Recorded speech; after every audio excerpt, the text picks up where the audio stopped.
मोहतरम नाजरीन, पाकिस्तान ने कई दहाइयों से ये कोशिश की है कि दिफाई मैदान में खुद इन्हिसारी हासिल करे और गैर मुल्की हथियारों पर इन्हिसार कम किया जाए। इसी पस मंज़र में फतह-1 मिसाइल सामने आया।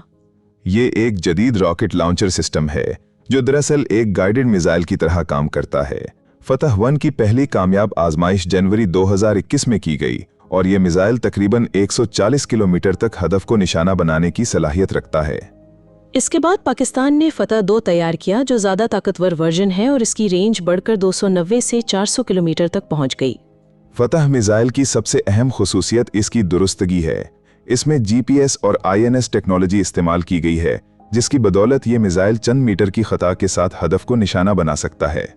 बैनुल अक़वामी माहिरीन इससे पाकिस्तान की स्मार्ट आर्टिलरी की तरफ एक अहम कदम करार देते हैं। ये निज़ाम दुश्मन के फौजी ठिकानों, कमांड सेंटर्स और एयर बेसिस को तबाह करने के लिए तैयार किया गया है। दूसरी तरफ भारत हमेशा की तरह इस मिसाइल की सलाहियत को कम करके दिखाने की कोशिश करता है, लेकिन हकीकत यह है कि दिफाई माहिरीन के नज़दीक ये निज़ाम भारत के लिए एक नया चैलेंज है। अब आते हैं पाकिस्तान की लड़ाका तैयारे JF-17 थंडर की तरफ। पाकिस्तान ने इसे चीन के साथ मिलकर तैयार किया। पहली परवाज 2003 में हुई और 2007 में ये पाकिस्तान एयरफोर्स में शामिल हुआ। JF-17 की सबसे बड़ी खूबी इसकी कम लागत और कसीर मुकासिद सलाहियत है।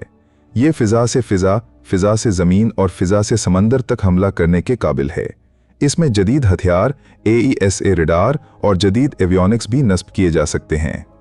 पाकिस्तानी एयरफोर्स ने दुनिया भर में मुख्तलिफ फ़िज़ाई मशकों और एयर शोज़ में इस तैयारी को पेश किया और दाद समेटी। रियाद एयर शो में JF-17 ने स्पिरिट ऑफ द मीट का एजाज़ भी हासिल किया। माहिरीन के नज़दीक ये शायद F-16 या राफेल के बराबर ना हो, लेकिन ये एक बेहतरीन cost effective multi role fighter है जिसने पाकिस्तान को एक नई दिफाई बढ़तरी दी है। आज पाकिस्तान के पास दो बड़े हथियार हैं, एक तरफ फतह मिसाइल सिस्टम है और दूसरी तरफ JF-17 थंडर।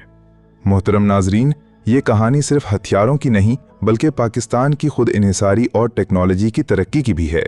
अगर आप चाहते हैं कि हम मज़ीद ऐसी दिफाई कहानियाँ लाएं तो वीडियो को लाइक और चैनल को सब्सक्राइब करना मत भूलिएगा।